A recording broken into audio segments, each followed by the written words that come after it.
سلمت قلبي يا ربي لتغسله. Bismillahirrahmanirrahim. Assalamualaikum warahmatullahi wabarakatuh.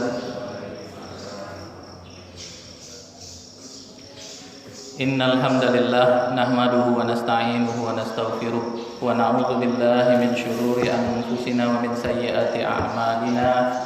May yahdihillahu fala mudilla lahu wa may yudlil falan tajida lahu waliyyan mursyida. Asyhadu an la ilaha illallah wahdahu la syarika lah wa asyhadu anna Muhammadan abduhu wa rasuluh shafiyuhu min khalqihi wa habibuh ballagha risalah wa addal amanah wa nasahal ummah wa kashafallahu bihil ummah wa tarakana 'alal mahajjatil bayda lailuha kanahariha la yazighu anha illa man kana minal halikin wa ba'd. Puji syukur kehadirat Allah Ta'ala atas segala nikmat yang Allah anugerahkan kepada kita, sehingga Allah masih memberikan taufik kepada kita untuk dapat melaksanakan salat subuh berjamaah di Masjid Haqqul Yakin. Puji syukur kehadirat Allah Ta'ala, dan selanjutnya salat beriring salam semoga selalu terlimpahkan kepada Rasulullah junjungan kita, panutan kita, pembawa berita gembira dan peringatan, yang memberikan petunjuk dan merupakan Rasul utusan di akhir zaman, yang apapun tuntunannya merupakan bagian dari apa yang perlu kita ikuti sampai hari kiamat nanti. Bapak Ibu jamaah Masjid Haqqul Yakin yang dimuliakan Allah, Allah Ta'ala berfirman, A'udzu billahi minasyaitonir rajim.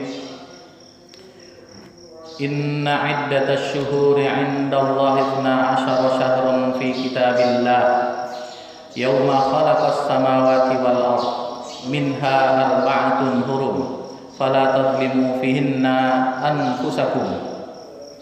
Sesungguhnya hitungan bulan itu di sisi Allah adalah 12 bulan sejak diciptakan langit dan bumi. Ya, kalau hitungan 12 bulan itu ternyata sudah ditetapkan dari Allah Ta'ala. Jadi bukan ditetapkan oleh manusia. Ketetapan 12 bulan itu adalah ketetapan dari Allah Ta'ala sejak diciptakan langit dan bumi. Dari 12 bulan yang ada, minha arba'atun hurum. Dari 12 bulan yang ada 4 bulan yang dikenal dengan bulan haram. Itu bulan yang mulia. Bulan apa saja itu? Bulan Zulqa'dah, Zulhijjah, Muharram, yang 3 berturut-turut ini, kemudian 1 yang terpisah, yaitu bulan Rajab. Alhamdulillah pada hari ini tanggal tanggal 9 Rajab. Lebat 1 Rajab. Tanggal 9 Rajab 1442 Hijriah. Betul Pak. Tahu copet sampai selesai.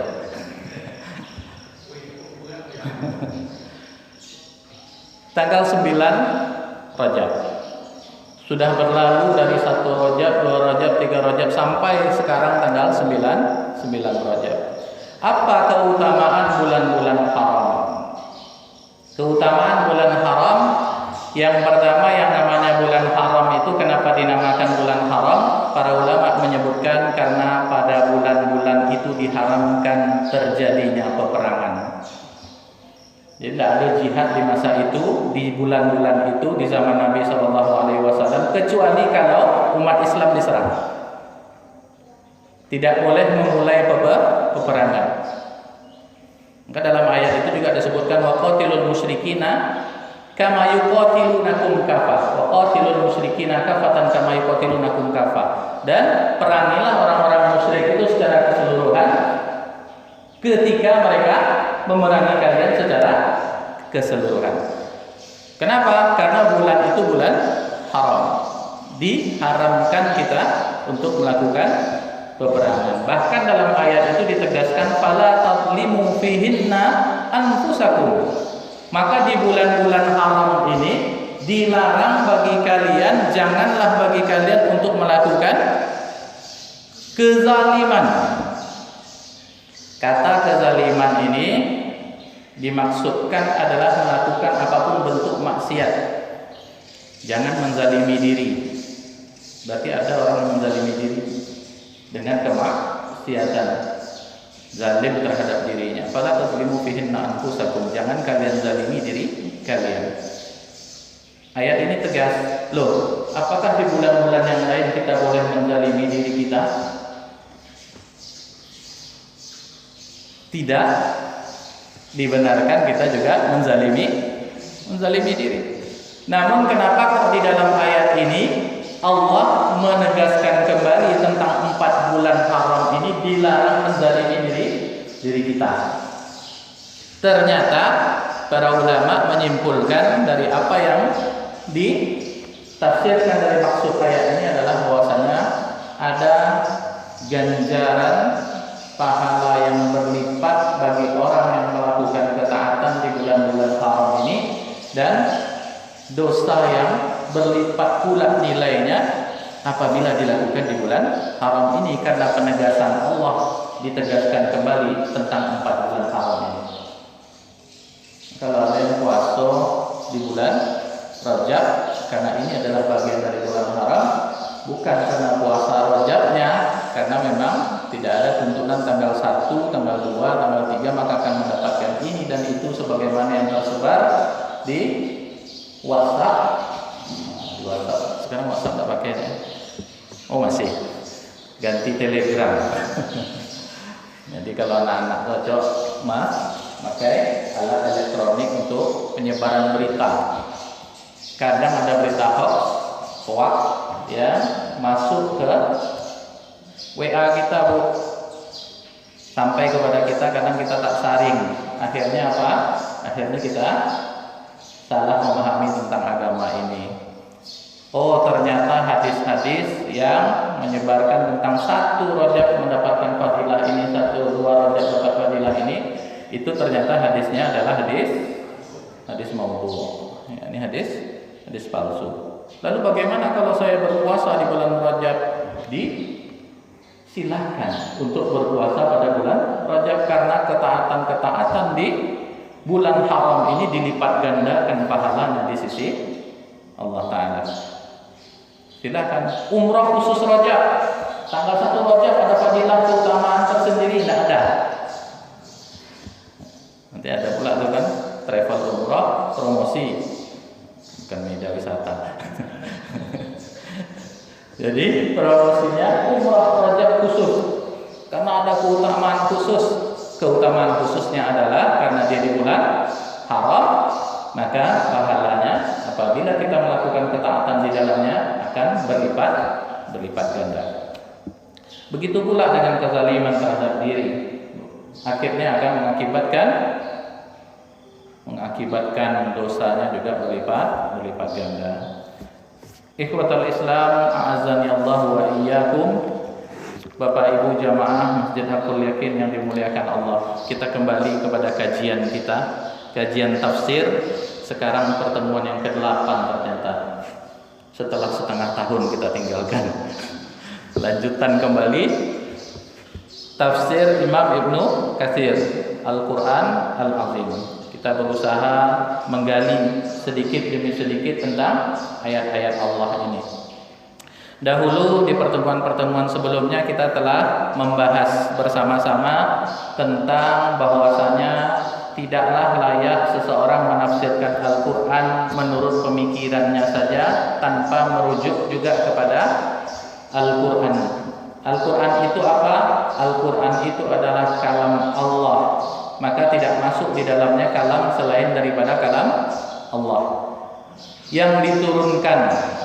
Maka ada kalam Allah yang tidak diturunkan, ada kalam Allah yang tidak diturunkan, ya Allah simpan di sisinya, maka digunakan kata diturunkan. Kepada siapa diturunkan? Kepada Nabi Muhammad sallallahu alaihi wasallam. Al-Qur'an adalah kalam Allah yang diturunkan kepada Nabi Muhammad. Berarti ada kalam Allah yang diturunkan kepada selain Nabi Muhammad? Ada.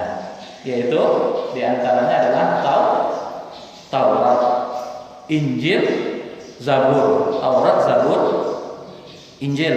Itu adalah kalam Allah yang diturunkan kepada nabi-nabi sebelum Nabi Muhammad sallallahu alaihi wasallam. Lalu apa pengertian Al-Qur'an? Al-muta'abbad bitilawatihi. Bernilai ibadah ketika membacanya. Berbeda ketika kita membaca Al-Qur'an dengan membaca hadis. Berbeda kita pahalanya yang didapatkan ketika membaca Al-Qur'an dengan membaca kitab. Berbeda ketika membaca Al-Qur'an dengan membaca buku IPS. Koran boleh. Quran beda Quran dengan koran. Koran itu kabar berita. Dalam Al-Quran ada kabar berita, ada peringatan, ada tauhid, ada ibadah dan lain-lain. Bapak Ibu jamaah yang dimuliakan Allah, berarti kita menafsirkan Al-Quran dengan Al-Quran. Dulu sudah kita contohkan tentang tafsir Al-Quran dengan ayat Al-Quran yang lain.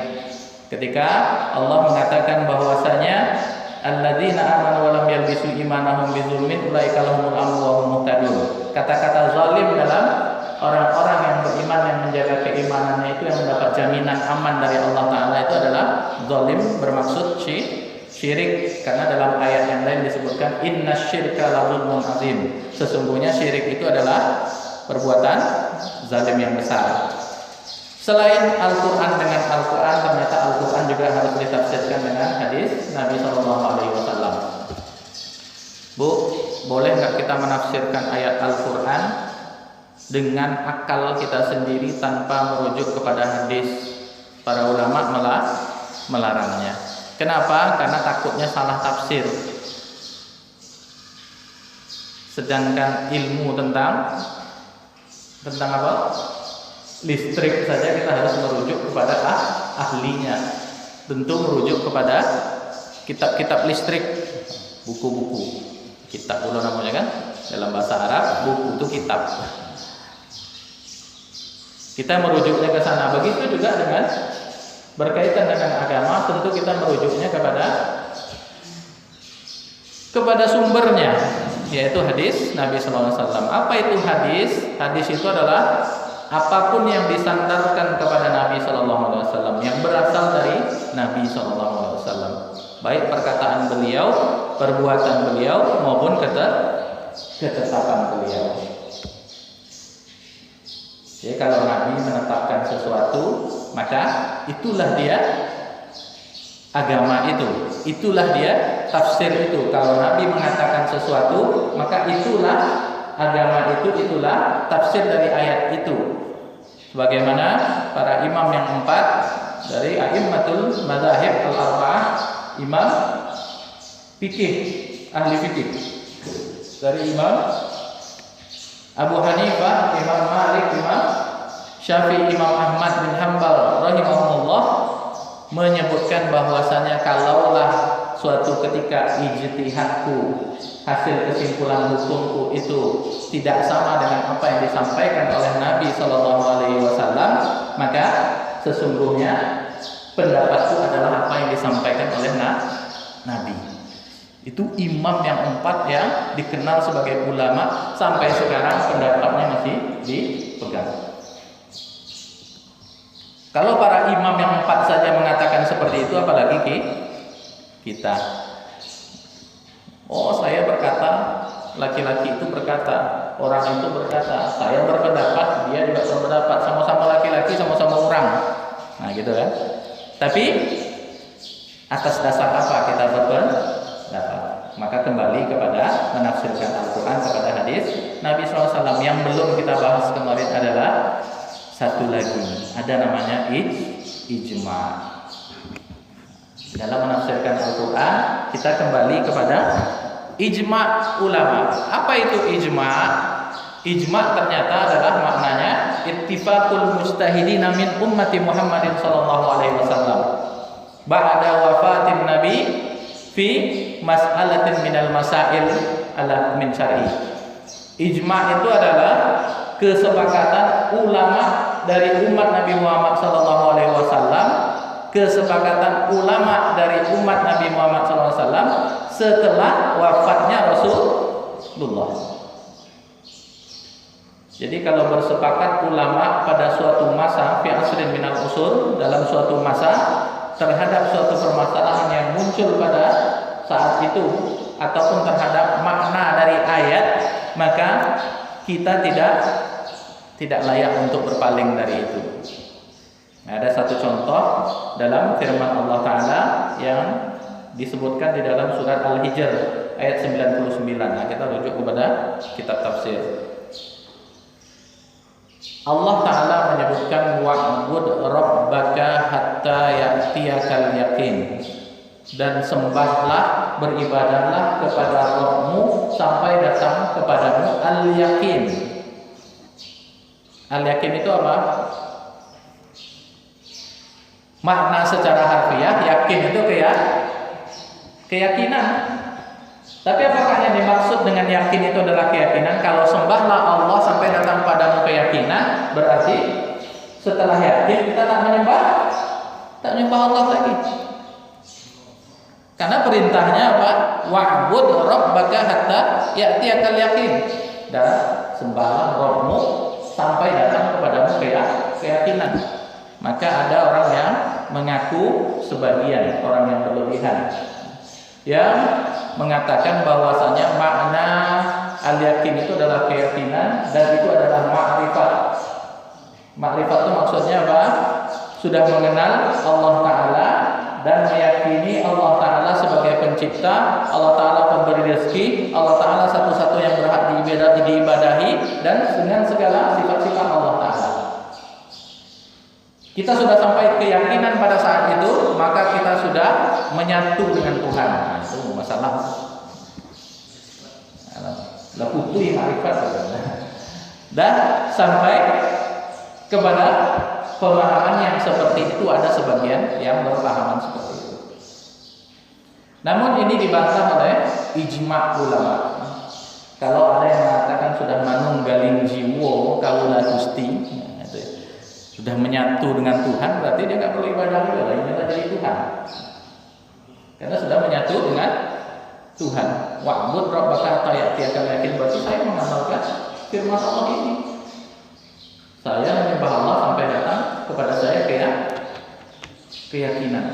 Dah yakin berarti saya tinggalkan, tidak ada ibadah lagi. Ternyata ijma, kesepakatan para ulama mengatakan bahwasanya al-yakin di sini maknanya adalah al-maut, kematian. Bolehkah kita menyelisih ijma? Nah, tadi sudah disebutkan ibadahlah kepada Allah sampai datang kepadamu keyakinan yang maknanya adalah kematian. Bukan keyakinan maksudnya adalah yakin di hati, tetapi yakin di hati dituntut sampai datang kepada kita kematian, kita tetap beribadah kepada Allah Azza wa Jalla. Ternyata tidak boleh kita menyelisih ijma', Pak. Kenapa? Karena ada firman Allah yang menyebutkan, ini dalil ijma' dari Imam Syafi'i rahimahullah ta'ala, menyebutkan apa? Wa may yushaqiqir rasul min ba'di ma tabayyana lahul huda wa yattabi' ghayra sabilil mu'minina nuwallihi ma tawalla wa nuslihi jahannam wa sa'at masira. Allah menyebutkan dalam Al-Qur'an, wa may yushaqiqir rasul, siapa yang membantah Rasul. Satu, siapa yang membantah Rasul? Wa yattabi' ghayra sabilil mu'minin. Yang kedua, dan dia mengikuti jalan selain dari jalan orang beriman. Maka apa akibatnya orang yang membantah Rasul dan juga orang yang mengambil jalan selain jalan orang beriman? Nuwallihi ma tawalla, akan kami palingkan dia kepada apa yang dia buat, lalu kami tempatkan dia di neraka nuslihi jahannam wa sa'at masira, dan itu adalah seburuk-buruk tempat kembali. Imam Syafi'i rahimahullah ta'ala menyebutkan, bahwasanya ini adalah dalil ijma. Kalau kaum muslimin dari para ulamanya pada suatu masa telah bersepakat terhadap sesuatu, maka itu adalah jalan orang beriman. Itu adalah jalan orang beriman. Kalau kita ambil jalan lain dari jalan yang disepakati oleh para ulama, berarti itulah orang yang dipalingkan dari kebenaran.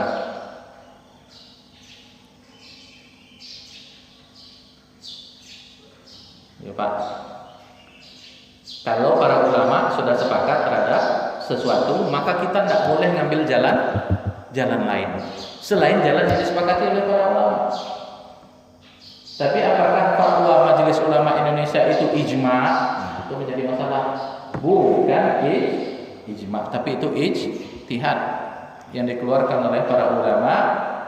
Tapi bisa jadi itu pendapat yang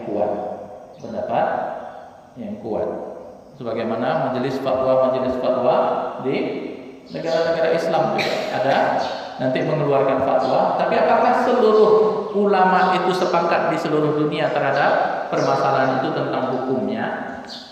Kalau tidak sepakat berarti tidak dikatakan ijma.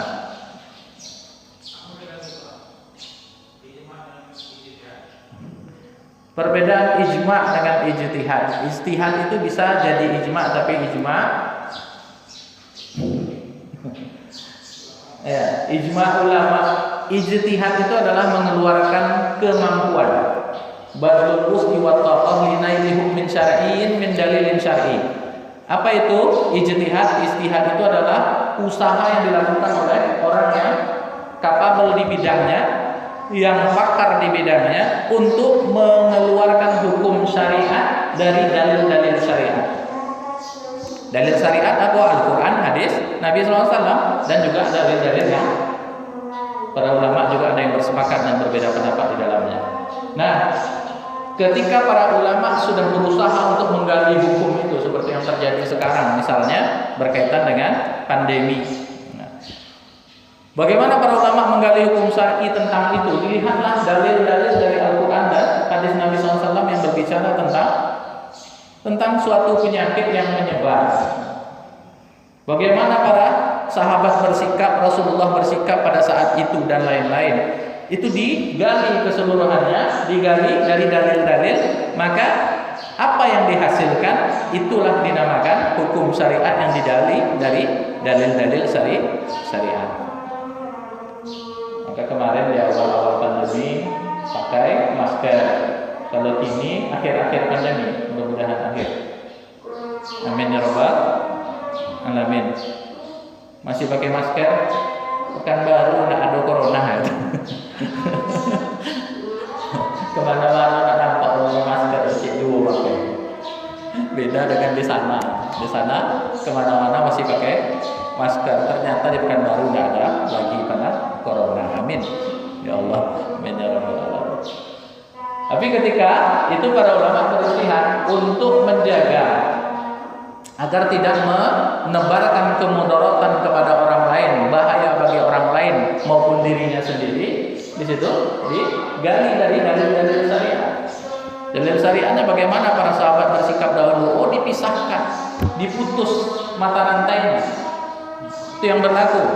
Pernah dilakukan oleh para sahabat yang dulu kita sampaikan. Nah, itu digali dari dalil-dalil syariat.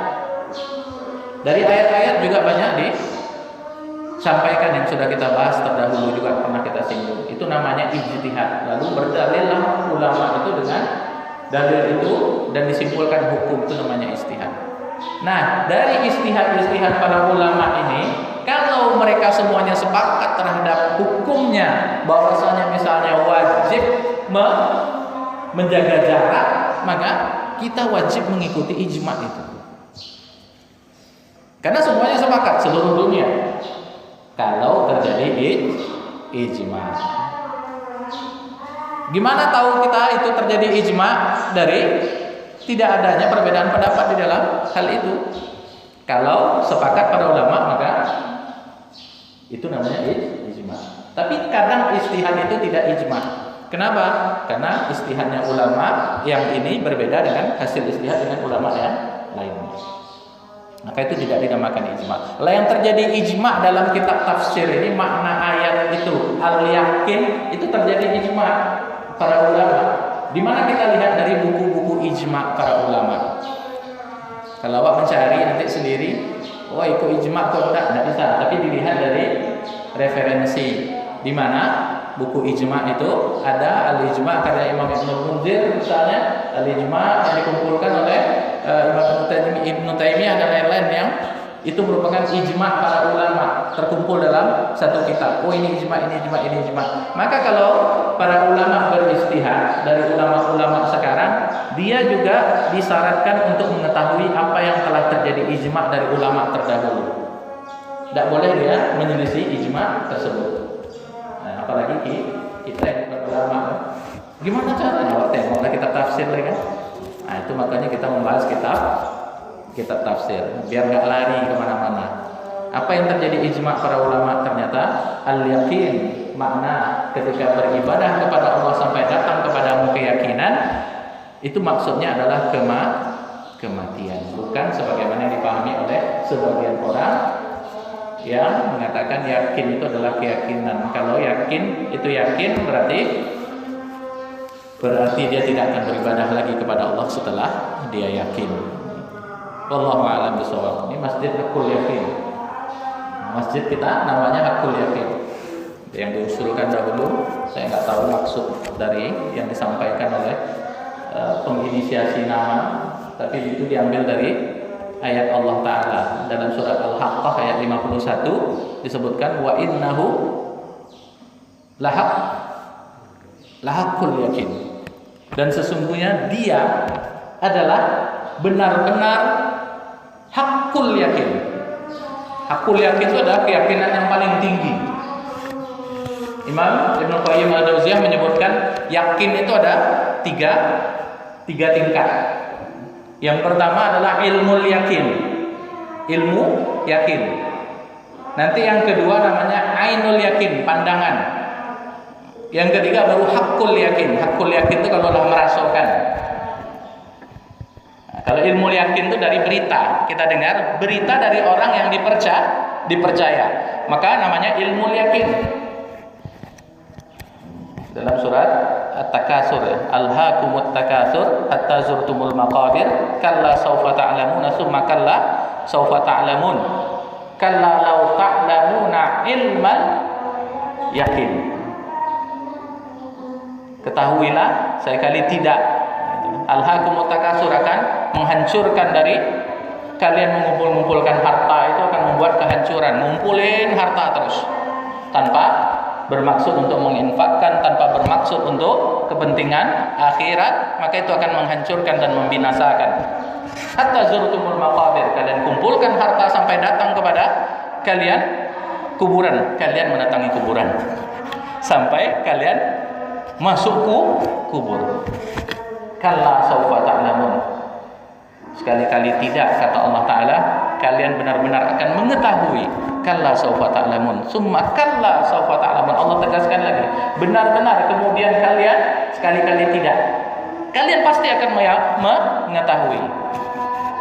Kalla law ta'lamuna ilman yakin, sekali-kali kalian betul-betul akan mengetahui dengan ilmu al-yakin. Maka dengan berita yang disampaikan oleh Nabi SAW, seorang yang dipercaya membawa berita dari Allah Ta'ala, maka dengan itu kita yakin, itu dinamakan ilmu yakin. Kemudian apa lanjutan ayatnya? La tarawunna jahim, kalian benar-benar akan, lam itu disitu lam taukid, kemudian di akhir katanya disebut nun taukid. Dua penekanan Allah gunakan, dua penegasan Allah gunakan di dalam satu kata ini. Benar-benar kalian akan menyaksikan la tarawunna al jahim, neraka jahim. Na'udzubillah min dzalik. La tarawunna jahim thumma la tarawunnaha ainal yaqin. Tadi ilmu yakin, mendengar kabar. Sekarang kalian betul-betul akan melihat itu al-jahim, neraka jahim, maka la tarawunnaha ainal yaqin, maka sampai ke pandangan tadi, kalian sudah pandang itu betul-betul lah kalian akan yakin, ainul yaqin. Tsumma latus'alunna yauma idzin 'anil na'im, kemudian kalian akan ditanyakan terhadap nikmat yang kalian dapatkan. Nah, kalau disebutkan di dalam hadis Nabi yang sahih, itu disebutkan orang-orang fakir dari kaum muslimin itu masuk ke jannah Allah itu setengah hari lebih dulu daripada orang-orang kayanya. Orang fakir, fuqara dari kaum muslimin itu masuk jannah Allah, masuk surga itu setengah hari sebelum orang kayanya masuk surga. Berarti duluan siapa? Duluan orang fuqara. Kenapa orang fuqara lebih dahulu? Karena hisabnya lebih mudah, lebih sedikit. Makin banyak yang kita kumpulkan, makin banyak yang dihisab. Ya Allah, Pak Jairo dihisab, Terios termasuk. Ya Allah, ini nikmat Allah semuanya akan dihisab oleh Allah Ta'ala. Berapa banyaknya, berapa lamanya setengah hari di sisi Allah Ta'ala? Nisfu yaumin ka khamsi mi'ati sanah. Ternyata setengah hari itu bagaikan 500 tahun lamanya di sisi Allah Ta'ala. Orang fakir dah masuk ke dalam jannah Allah Ta'ala, sementara orang kaya yang menunggu 500 tahun lagi. La ilaha illallah Muhammadur Rasulullah. Jamaah yang dimuliakan Allah, maka betul-betul latus'alunna yauma idzin 'anil, betul-betul akan ditanyakan tentang nikmat yang Allah anugerahkan kepada kita besok di hari kiamat. Bapak Ibu jamaah yang dimuliakan Allah, ijma, kesepakatan para ulama itu satu contoh saja yang perlu kita berikan. Insya Allah mudah-mudahan sampai bunyi, sampai syuruk. Berapa menit ya? Sajam ya. Bapak Ibu jamaah yang dimuliakan Allah, tangguh apa? Tangguh. Nah, di sini ada ijma para ulama juga tentang maksud dari ayat. Yang lainnya disebutkan, misalnya di sini fakadzabu fanajjainahu wa man ma'ahu fil fulki dalam surat Yunus ayat 73.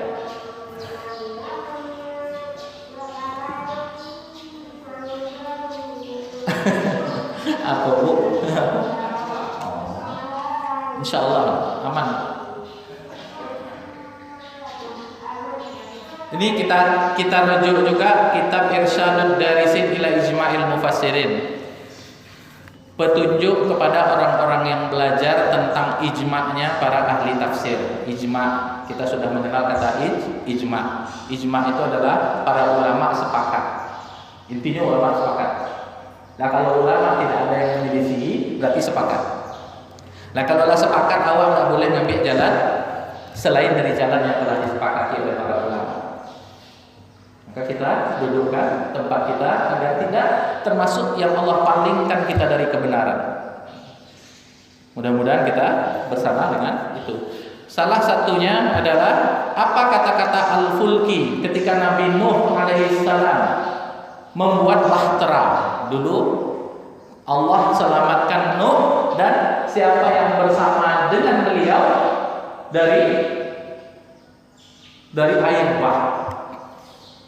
Kata-kata al-fulki dalam bahasa Arab yang bermakna bahtera ataupun kapal itu sebagian orang yang tidak tahu memaknakan kata al-fulki ini kembali kepada bahasanya. Dalam bahasa Arab al-fulki itu bisa bermakna bahtera, bukan hanya satu bahtera. Kapal-kapal, banyak kapal. Oh, berarti saat itu kapalnya banyak. Yang bersama dengan Nabi Nuh alaihissalam. Satu kapal dibuat oleh Nabi Nuh, kata orang kok banyak. Kenapa? Karena makna al-fulki dalam bahasa Arab dia bisa bermakna jamak, artinya bahtera itu banyak. Tetapi ayat ini ternyata ditafsirkan oleh para ulama dengan ayat-ayat yang lainnya yang menyebutkan bahwasanya itu dia menunjukkan hanya satu bahtera, bukan banyak bahtera. Di dalam surat apa? Surat Al-Ankabut ayat 15. Fa anjaynahu wa ashabas safinah wa ja'alnaha ayatan lil alamin. Kami selamatkan Nuh. Kami selamatkan Nuh dan para penghuni kapal yang satu itu. Karena digunakan kata safinah. Safinah itu bukan jamak, sudah pasti satu. Dalam ayat yang lain menafsirkan ayat yang tadi maknanya mungkin bisa banyak, ternyata di dalam ayat ini disebutkan safinah itu hanya satu bahtera. Berarti maknanya kalau ada orang katakan oh banyak bahteranya dulu, indah, ternyata maknanya adalah satu kapal saja yang Allah selamatkan Nabi Nuh dan bersama orang-orang yang mengikuti beliau di dalam satu bahtera itu, satu kapal itu. Dan ini adalah ijma. Kalau dikatakan ijma berarti apa? Berarti tidak ada makna yang lainnya di dalam ayat itu kecuali menunjukkan satu makna, yaitu ijma. Para ulama menunjukkan satu kapal saja. Seperti kata ihdinas siratal mustaqim dalam surat Al-Fatihah. Ihdinas siratal mustaqim, ya Allah tunjukkan kami jalan yang lurus. Jalan siapa itu? Siratal ladzina an'amta alaihim. Jalan orang-orang yang Kau beri nikmat atas mereka, ya Allah. Siapa orang-orang yang diberi nikmat oleh Allah Ta'ala atas mereka?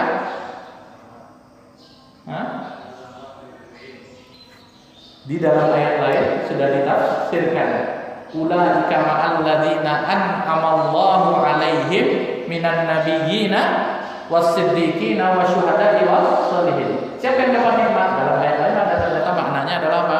Ini nafsir Al-Quran dengan Al-Quran yang lain, dengan ayat Al-Quran yang lain. Apa itu?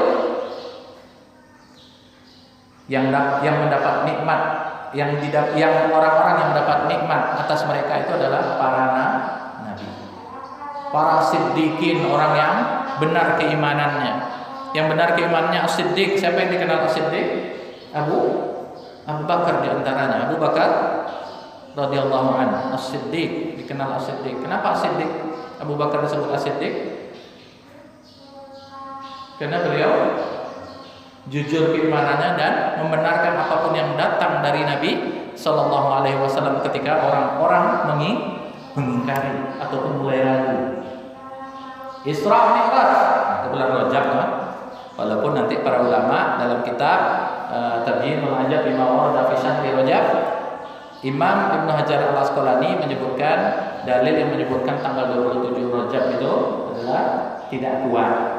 Itu Isra Mi'raj berlaku pada saat itu. Enggak ada dalil yang kuat yang berbicara tentang kapan sebetulnya terjadi Isra Mi'raj. Tapi yang jelas itu terjadi. Keimanan kita itu terjadi. Isra dan Mi'raj, Nabi sallallahu alaihi wasallam sampai ke Sidratul Muntaha.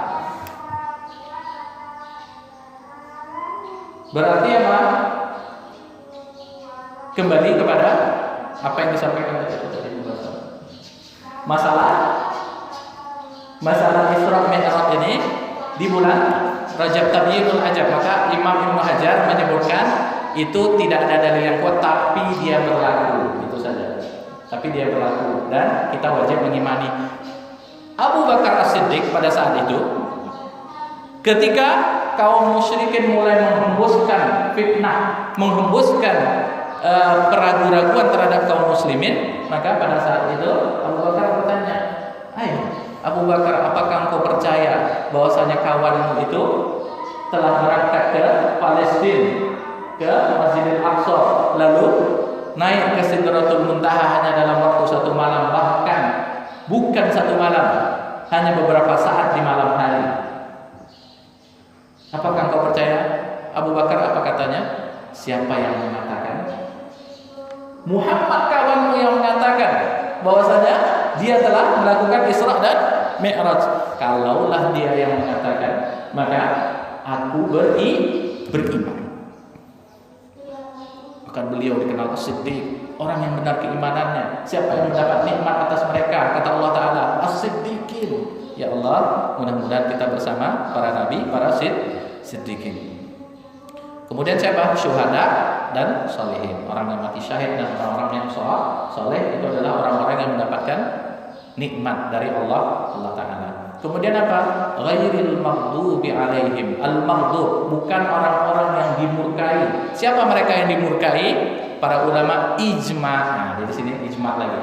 Sepakat para ulama mengatakan siapa al-maghdub, orang yang dimurkai itu adalah orang Yahudi. Kemudian wal-dhalin adalah orang satu yang dimurkai, satu yang sesat. Dhalin. Yang sesat ini adalah Nasrani. Bagaimana sikap mereka kok dikatakan orang yang dimurkai dan sesat? Dimurkai karena dia berilmu tapi tidak mengamalkan, sesat karena dia mengamalkan tanpa ilmu. Maka sikap seorang muslim, kita sebagai umat Nabi Muhammad SAW, mudah-mudahan kita termasuk golongan orang yang mendapatkan nikmat atas mereka bersama para nabi, para siddiqin, para syuhada, para sholihin. Tidak termasuk orang-orang yang berilmu tapi tidak mengamalkan, dan tidak termasuk golongan orang-orang yang beramal tanpa berdasarkan ilmu. Wallahu a'lam bishawab. Karena itu adalah bagian dari perbuatan yang dimurkai oleh Allah Ta'ala dan perbuatan orang-orang yang sesat dari kaum Yahudi dan Nasrani. Sementara kita diperintahkan oleh Allah Ta'ala untuk tidak menyerupai mereka. Bahkan penyerupaan terhadap mereka adalah bagian yang dimurkai oleh Allah Ta'ala dan dikatakan sesat. Bapak Ibu jamaah yang dimuliakan Allah, mungkin demikian untuk pada pagi hari ini. Lenjo berbunyi tidak apa, nanti bisa digunakan untuk berzikir dan lain-lainnya dari amal ibadah. Dan ini duduk di majelis ilmu adalah bagian juga dari ibadah, dan mudah-mudahan kita ikhlas hanya mencari ridha Allah Ta'ala, dan Allah masukkan bagian daripada amal kebaikan kita di sisinya di akhirat kelak. Amin ya rabbal alamin. Lebih dan kurangnya kami mohon dimaafkan. Subhanakallahumma wa bihamdika asyhadu an la ilaha illa anta astaghfiruka wa atubu ilaik. Wassalamualaikum warahmatullahi wabarakatuh. Wassallallahu ala nabiyyina Muhammad wa ala alihi washabbihi wasallam.